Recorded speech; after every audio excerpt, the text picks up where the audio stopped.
এই লাইনটাকে কিছুটা নষ্ট করার চেষ্টা করছেন, তাদের কথা বলছি না।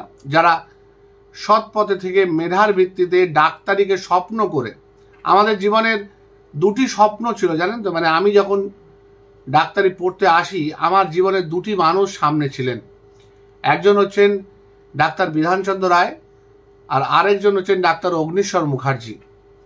একজন হচ্ছেন একজন রিয়েল লাইফে ডাক্তার, আর একজন হচ্ছেন একজন ডাক্তারের পরিকল্পনা করা।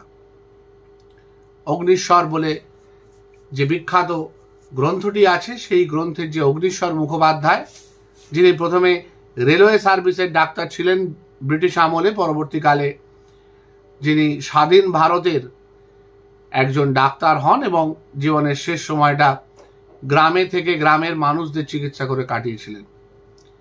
একজন প্রচণ্ড মাংসাশী মানুষ থেকে সম্পূর্ণ